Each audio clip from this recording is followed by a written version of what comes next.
All right, good morning, good afternoon, and good evening, universe. I hope you are all doing wonderful out there, as wonderful as can be. So this is going to be an astrology report for the upcoming week and potentially the next couple weeks as this new moon sets the tone. So I want to do a quick synopsis of what I'm going to be talking about in this video. So we'll be talking about, I want to mention the solar flares that just occurred yesterday. Today is October 28th, 2021. And the culmination of the Mayan 13-day period of Alligator. And today we actually start the Mayan 13-day period of Jaguar, and so we'll be talking a little bit about the divine whirlwind.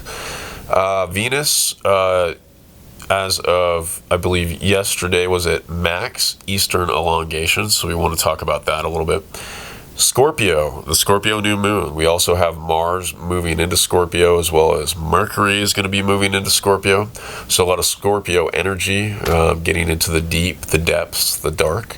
We will talk a little bit about the Emperor card, as well as a little bit about the Tower card of the tarot. And then we'll talk a little bit about Venus moving into Capricorn.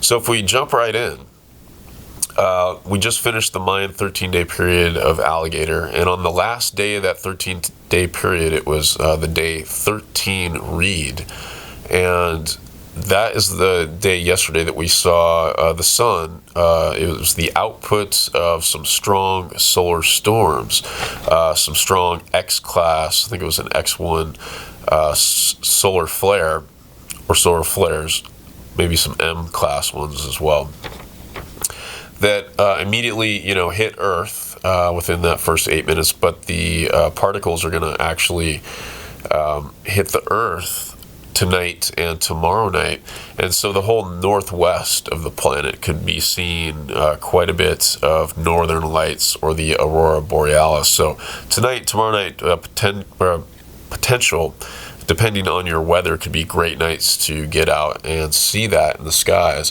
It's also a great time to see Venus at her brightest between now and December, as she just hit the maximum eastern elongation distance from the sun. So she's the brightest in the nighttime right now. So jumping right in, let's talk a little bit about the Mayan 13-day period of Jaguar. We just started it today. Today is October 29th, 2021.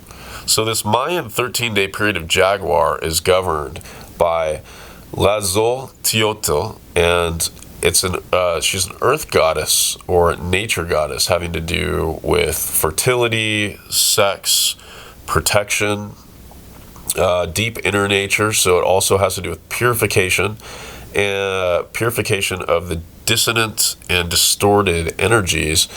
So it's the devouring of filth that one accumulates, and so we want to associate that with the moon, because in esoteric astrology, the moon, especially as we get older, is something that we don't want to get stuck in, and that we actually want to break free of the gravity of the moon. We want to break free of the domination or the restrictions of the moon, because the moon represents that which is dead or accumulated, which we don't want to hold on to. We want to be able to use our experience and our wisdom as a reference, but we don't want to get stuck there, because if we do, we won't continue to evolve and learn. So this energy can have to do with, it's a kind of a Mars-like energy in a way, that can also have to do with, actively breaking down, becoming more aware of the patterns that we get stuck in, which is the moon, and actually breaking it down and devouring that filth in a sense. So it's devouring the filth or the sins or the vices that we get stuck in, and making us more aware so that we can move forward. So with this, if we're talking a little bit about the moon, and we're also talking about this new moon coming up, I just want to highlight that the moon traditionally rules Cancer, and the higher esoteric ruler is Virgo. So there's definitely an element of purification of the intelligences that are acquired, as I just mentioned. So we want to kind of like be aware of that if we can. And then in esoteric astrology, the moon actually also veils 3 planets. So there's Vulcan, that it can veil. It veils it in a sense that it sort of hides these other planets. So when a person gets to a point in their evolution where they've gained enough personal power and awareness, that moon, the gravity of the moon actually like falls away, and it doesn't dominate their life as it does the masses. So Cancer in a lower aspect can be, mass consciousness, collective consciousness, or we'll even say collective unconsciousness, because it has to do with the conditioning, and it has to do with, I like to use the analogy of schools of fish. They all move in the same direction at once without really thinking, so there's a lack of individuation. There's a lot of higher, beautiful qualities to Cancer that we can get into another time. But for now, I just wanted to highlight that. So when that moon falls away, it kind of like moves into the area of the higher esoteric ruler of Virgo. And so that's where we can actually use that Cancerian energy to protect and to facilitate a nurturing, it's very womb-like nurturing Virgo energy. That nurturing and that womb energy is very similar between Cancer and Virgo, so that it can support the birth of something new in the creative process, new ideas, new arts, new harmonies, new ways of leaving the dark or the old habitual patterns or vices behind. All right, so this moon energy can veil Vulcan, which can be very powerful transformation materially. Uranus, which can have to do with enlightenment, awakening, or vision in the dark. It's that lightning flash in the dark. And then it can also have to do with Neptunian energy, which is a higher octave in a way of Mars. So it's taking that energy and allowing it to go into a very devotional space. Not a blind devotion like we have seen in a lot of religions throughout history, but more of a devotion that is truly based in the heart. And maybe I'll talk about that more in a little bit, but it's basically, when we go into our inner world, which is into the dark, to facilitate or to clarify our connection with our inner fire. It's a process of coming more into love, and so it's a devotion to a deeper love or heart energy. And then it's the challenge of taking that and actually bringing it out into the world through our character. So maybe I'll talk a little bit more about that in a bit, because I want to cover this stuff. So with that, this Mayan 13-day period of Jaguar can also bring up the qualities of valor or power, fearlessness, doing battle, and thus symbolizing the triumphant warrior disciple, which is in alignment with this Scorpio new moon and Scorpio energy in general, which has to do with doing battle. Also, it can have to do with qualities of being solitary, contemplative, integration of the link to the higher mind. So it's another aspect of going inward.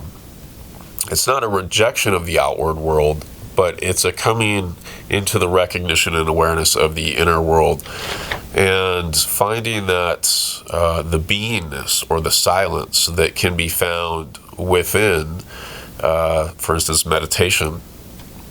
A lot of people try to seek that kind of silence or that meditative aspect within sex. A lot of people try to find that meditative or tranquil aspect within drugs or alcohol, being artificial stimulants of those states of consciousness. And so it's that aspect of going within, finding that quiet. It's kind of like that quiet that you can experience at like 4 a.m. And then from there, it's the challenge of bringing it into your character outwardly and expressing it in the world, like actually owning that energy. So this is a time, well, I want to note really quick also, it's this energy can have to do with raw power. That raw power, like I mentioned, of sexuality or creativity in general. I can't help but think of, like Iggy Pop and the Stooges, the song Raw Power. If you haven't heard that, look it up. It's an amazing song. But it's kind of that energy, that raw power energy, that Vulcan or volcanic energy. And energy, if we think about it, in many ways, isn't really negative or positive. It's not really creative or destructive until the person that it moves through, because we're kind of like conductors, we're kind of like capacitors, and we get to direct the energy that moves through us. So we actually get to play a part in how we shape the energy. So when it moves through you, you can decide if you want that energy to be, output in a creative way or a destructive way, in a loving way or a hateful way. So it's all about how you choose to be the medium or be the gate through which that energy moves. So this energy of the 13-day period of Jaguar it's a time of the divine whirlwind, and it's to stand at the center, aligned with creation. It's not to be the victim by standing in the whirlwind's path. So you have to kind of cultivate your awareness of that whirlwind. So it's not standing in the path. So it's not to be a victim of change, but to actively be an agent of change. Be an active agent of positive and evolving change. So like I said, you can actually create by default, or you can be an active participant in change for the better. So we must realize that we actually are that whirlwind, and the whirlwind in this sense, in this analogy, represents the personality. So we must realize that we are actually the whirlwind, and the center of the whirlwind of ourselves is our deeper nature, or our soul, or even beyond that, our spirit. So, this is a great opportunity not to get caught in the violent outer aspects of the whirlwind, but to go within and find that center, because the center is where you want to be over the next week, 2 weeks, a couple weeks for this 13-day period. So it's the idea, it brings us into connection with what's in the esoteric philosophy, which is called the causal body. And the causal body, if you kind of look at it the other way, word-wise, it's the body of causes. So, it's the repository of our experiences from lifetime to lifetime to lifetime. And I know that some of you may not entertain the idea of reincarnation, and that's okay, but that's what the idea is based on. So we accumulate experiences over lifetimes, and the permanent atom that is involved with holding on to the purest of those experiences is what carries over from lifetime to lifetime, and the rest is left behind. But it's getting in touch with that causal body, because it's a representation of the wisdom that we've actually accumulated and carried with us. And the more that we can do that, the more effective we can be in this lifetime that you're alive right now, which is kind of the whole key, as opposed to getting stuck in the personality or the downsides of the personality, or getting too identified with the personality, which is the outer manifestations of that whirlwind, which that's where, can cause a lot of people right now a lot of pain or confusion or difficulty, blaming outward circumstances, blaming other people for things that are going on, when you can really be getting in touch with your inner self and like kind of holding your center, the eye of that storm. So that being said, it's basically don't stand in your own way. Get out of your own way, and you will be able to move forward in a more positive way. So I also want to mention Venus is at its maximum eastern elongation. And so Venus's cycles are extremely important. Right now, as of yesterday, I believe, she's at the farthest point she can get from the sun in conjunction with the cycles between the Earth, the Sun, and Venus, so which is 47 degrees. And that marks the point where she's coming into this retrograde, which is going to happen around December 19th or 20th of this year. And then that's going to change a lot of the energies, like I've mentioned in previous reports. So it's kind of a marker point. Very powerful time. And, you know, it's at this point yesterday and today, it's conjunct the constellation of Scorpius. So that falls right in line with this new moon that we're having. Scorpius, called Insidiata, or the lurking one as a translation. Obviously, the scorpion is kind of a lurking one, and it, you know, brings up fear, and it's associated with, you know, powerful poison. But it, you know, it translates as it can translate as the malicious intent under the cover of disguise, or masked in disguise, shadow or invisibility. You know, I talked a little bit about invisibility last week in my report. You can check that out. The things that people are dealing with right now in association with fear, the invisible forces, the invisible monsters, that which is hidden within the dark, you know, things that are kind of like out to get people, but that cannot actually be seen, or they're hidden away behind shadow. So that can be some of the like lower aspects or qualities that people can get lost in or taken advantage of with some of this energy, because Jaguar energy is extremely powerful energy, and we'll relate this to some of the planetary aspects here pretty soon, but it's very powerful energy that can actually navigate and move and hunt in the dark. That's the whole idea with Jaguars. You know, they do most of their hunting at night, or, you know, many of the large cats, but basically it's a predator that doesn't always attack directly. It most of the time can attack from the sides. And I've heard in like some countries where they have to actually not only wear masks, but masks on the back of their head, so that you know, it's sort of a protective thing, so that these animals don't creep up on them in the night. You know, it's a way of fooling those animals to maybe, you know, think you're watching from different directions. So with this, some of this energy, some of the positive can be insight via the extraction of submerged or hidden psychological content and exposing it to the light of awareness. Once again, insight via the extraction of submerged or hidden psychological content and exposing it to the light of awareness. And I just wanted to say with that a lot of times we've been taught over the last couple thousand years, through many of the religions and other different aspects, even if you're a person that is currently revolting against religions, which there are many, and all that kind of stuff, it's the sense that it's been ingrained into our minds or consciousness that we need to kill out or let go of certain aspects of ourself that could represent the darker aspects. And that's part of what this whole Scorpio new moon has to do with, coming into the recognition of that.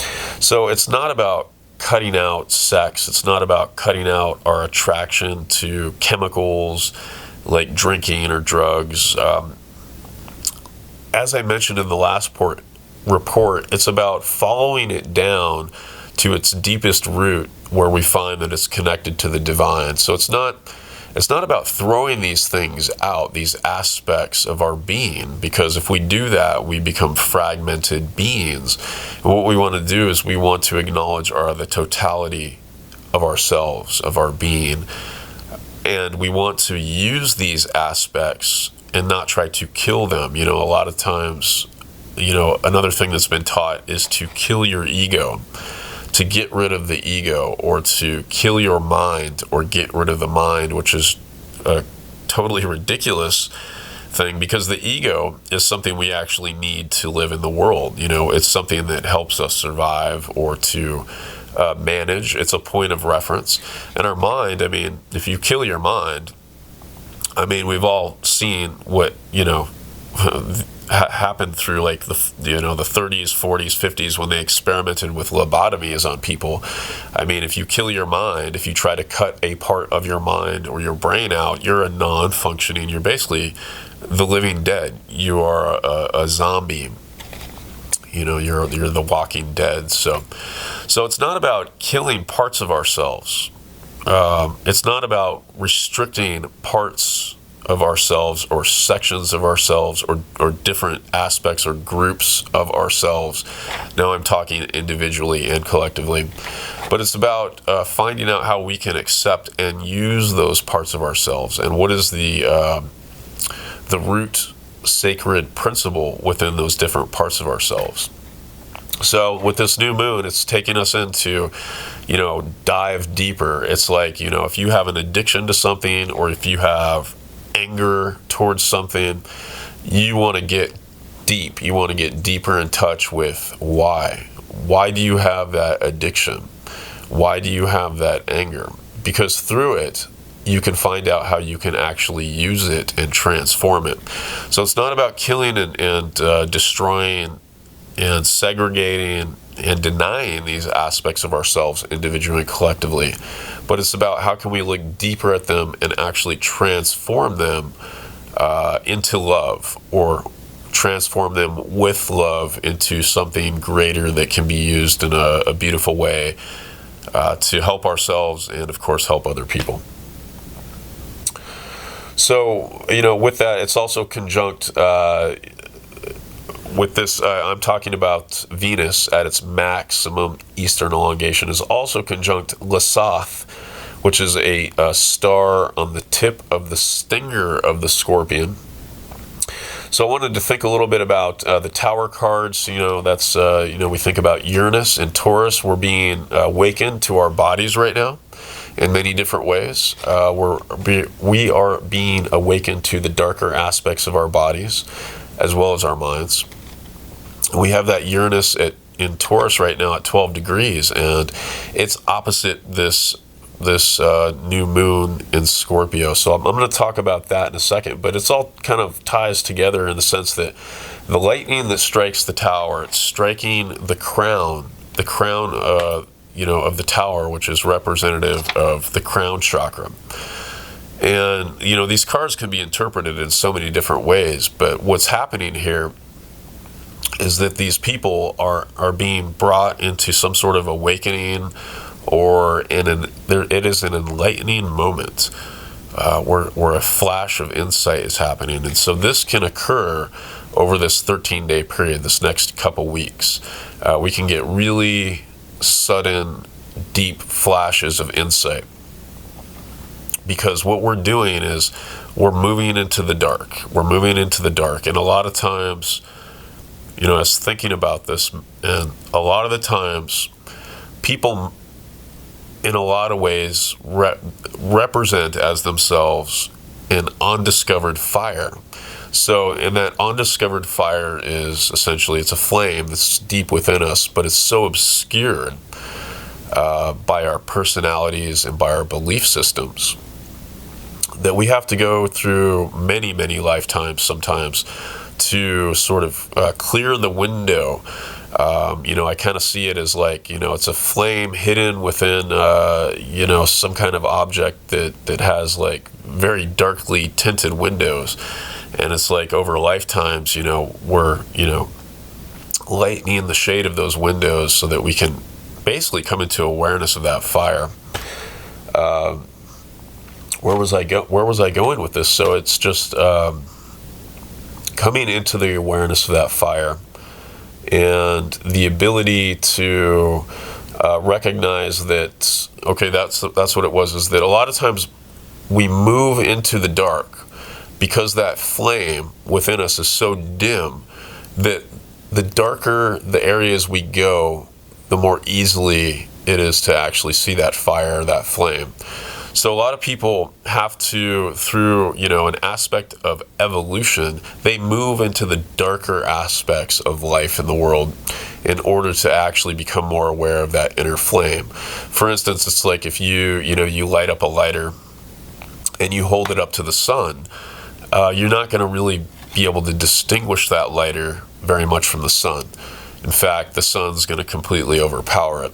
So in order to recognize that that light from that lighter is actually individuated or individualized or individualistic, that it exists in its own right, it has to go into somewhere darker, that the light, that greater light, is not obscuring it. So what we find is a lot of folks will go into darker areas of life, and they'll, you know, move through those darker areas of life in order to recognize their own inner fire.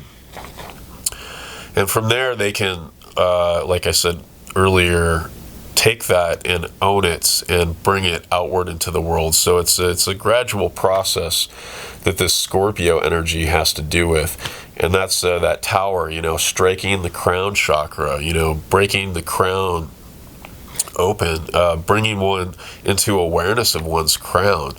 You look at that card, those people are falling, and a lot of people interpret those people falling as actual falling, for one.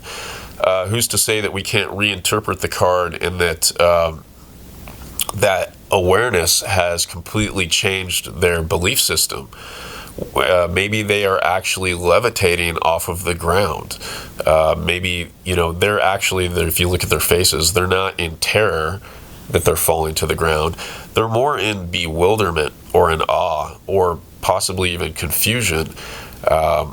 Something's been lit up. So when something gets lit up, it can bring all of those qualities because it defies our belief systems that we've held on to so tightly from that point prior. So this can be a time where, like I said, sudden insights and flashes and illumination that defy the belief systems that we have had that come before it. All right, moving on. So this also can have to do with Ophiuchus, the serpent bearer, as well as Asclepius, and as we'll see, Hygeia, who is the daughter of Asclepius. So then I also took note of Cachias, which is the blinding one. He's kind of a vague wind god. Northeast winds, violent storms, can have to do with Kundalini energy being coiled up. So the energy right now can definitely, if we can get into the center and the transforming aspects, can have to do with healing and the giving of clear sight. You know, going from being blinded to something to having clear sight into something. There's also connection to the umbilical cord as well as the navel, and the meaning behind the navel as sort of kind of a hub of a wheel in a sense. So once again, it's going into that center. You know, the navel is kind of the center. So, all right, moving forward on 10/30, October 30th, that's tomorrow, we have the Sun in Scorpio square Saturn in Aquarius. And tomorrow, Mars also goes into Scorpio, as well as the Moon moving into Scorpio. So tomorrow's a really scorpionic day. A lot of that energy. So it's actually, there's a T-square, and I'll put up the chart. So there's the new moon, and then we have it's square to Saturn, and then Saturn is square to Uranus, and then Uranus is making that opposition to the new moon. I'll talk about that here in a second. This is some dynamic, creative, friction-like energy. You know, it's looking like between the second house, the 8th house, and the 11th house. So, you know, this can be brought to a very social and collective level that we can see some really dynamic awakening and change, kind of like I've been talking about. So we also have on Halloween, on October 31st, we have, and this aspect goes from October 31st all the way up until November 6th. There's a yod between Black Moon Lilith, also Ceres, they're both together there in Gemini. And then we have Chiron in Aries, and then we have the Sun in Scorpio, and the Sun is the point.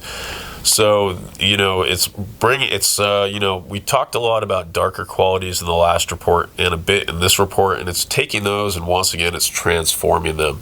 You know, we want to transform them into that new moon, that sun energy.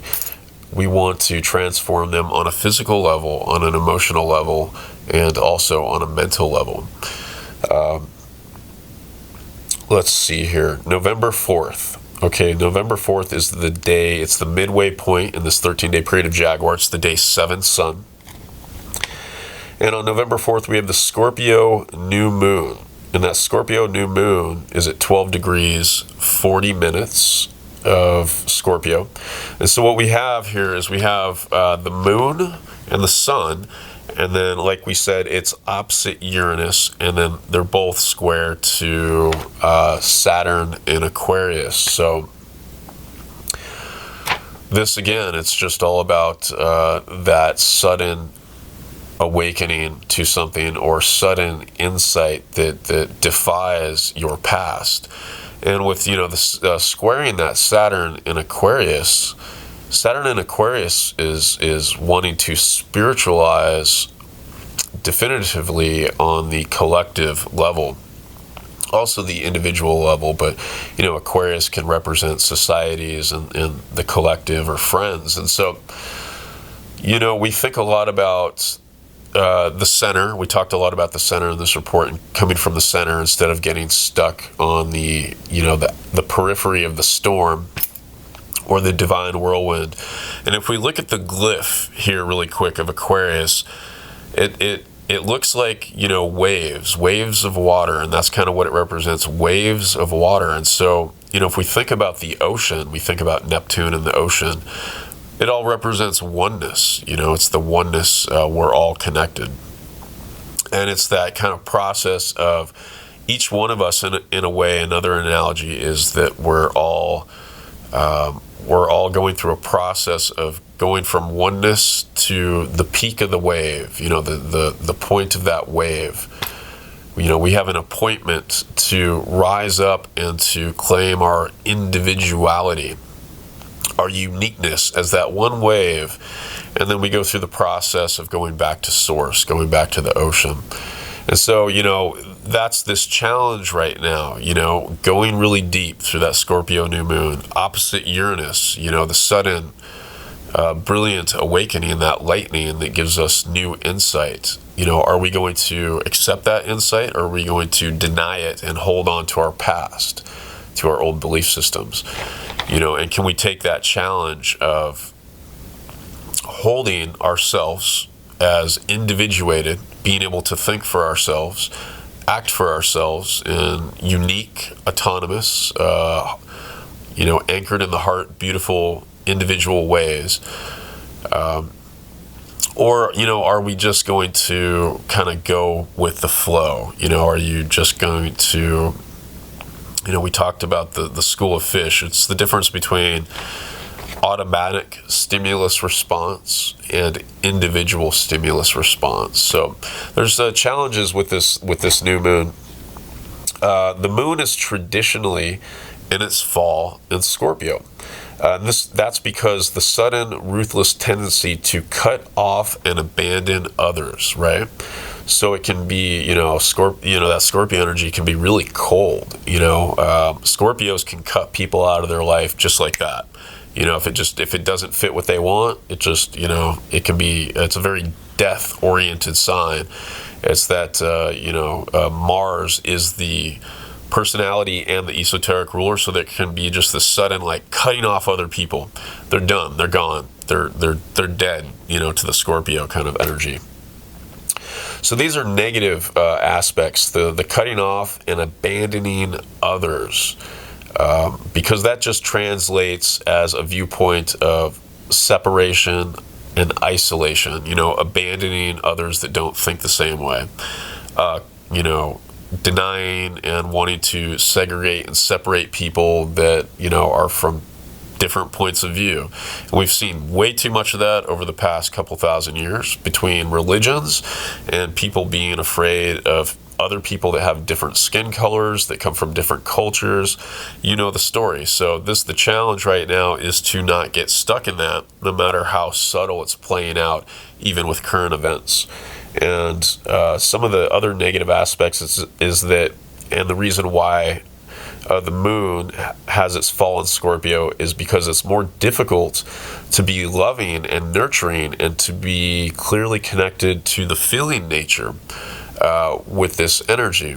So that's going to be a challenge, you know, for you to stay connected to your heart space, your loving space, when confronted with the darker aspects of life, which, you know, this period of time definitely brings about as a circumstance. But esoterically, the moon in Scorpio is actually good. It's really amazing. It's a higher quality if you really think about it, because it symbolizes the death of the personality. It's essentially where form loses its royalty and its dominion. You know, the last couple thousand years, even the last couple hundred years, people have been trained systemically to orient their entire life towards form, towards gain, towards acquiring or acquisition of material form.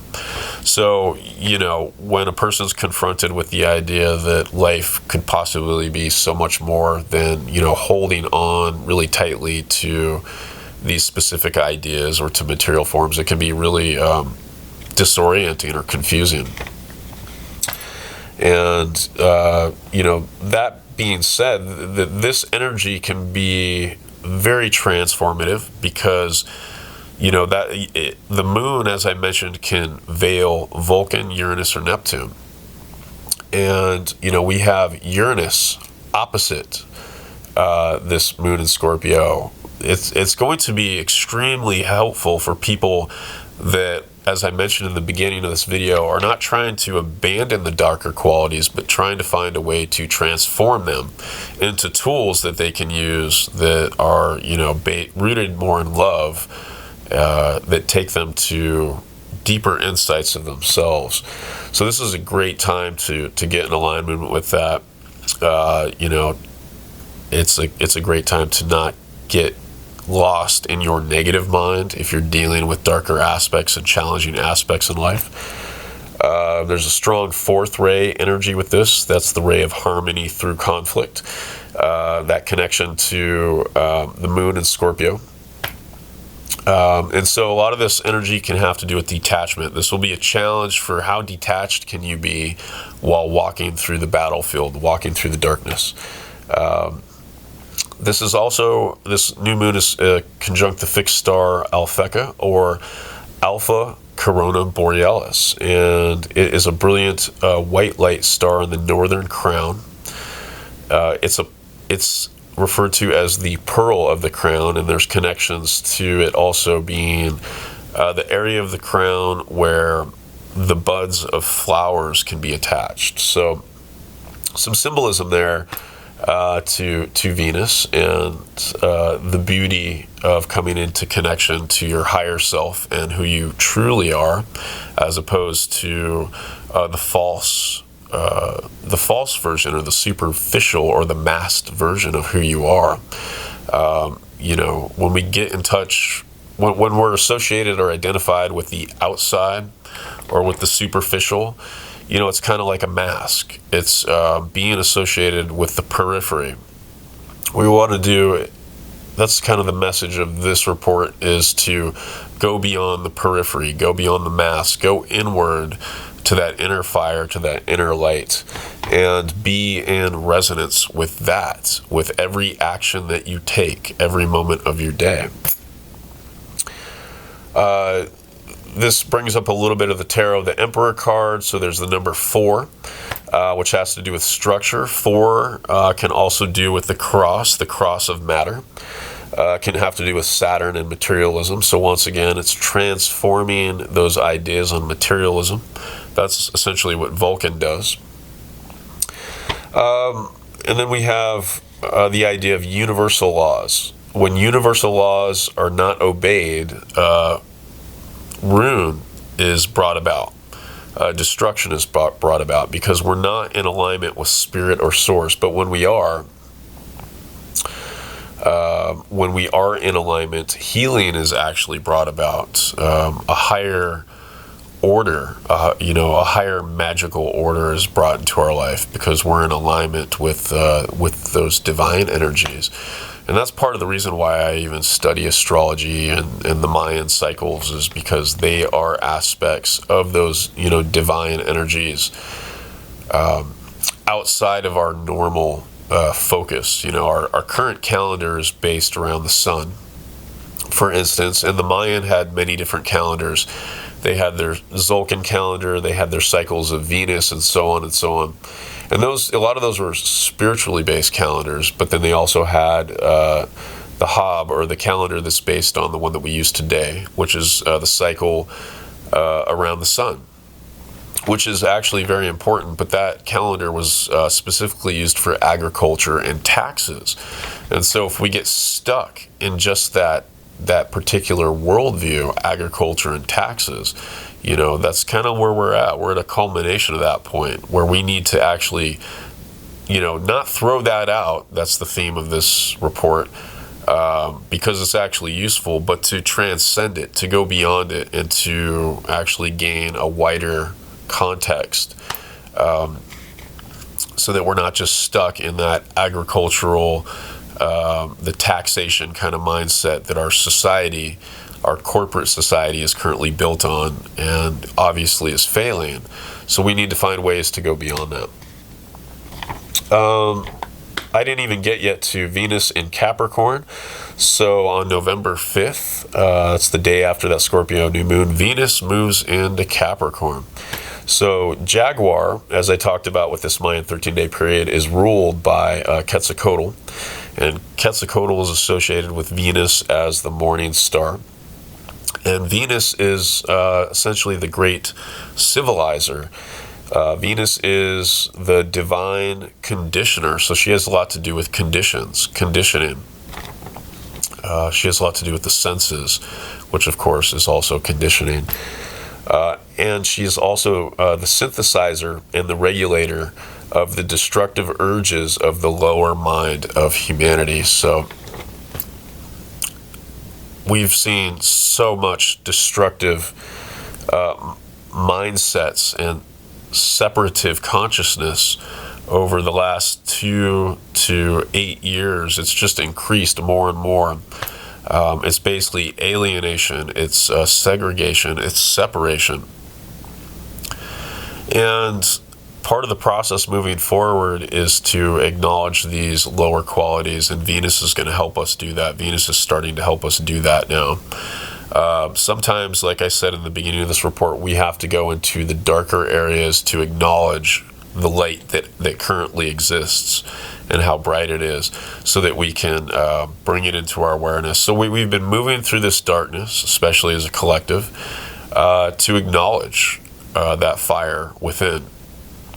And it's important because we can't acknowledge the light without the darkness. So, but now, it's going to do a little bit of a swing, especially with Venus going retrograde here soon, and then she's going to be the morning star at the beginning of the 2022.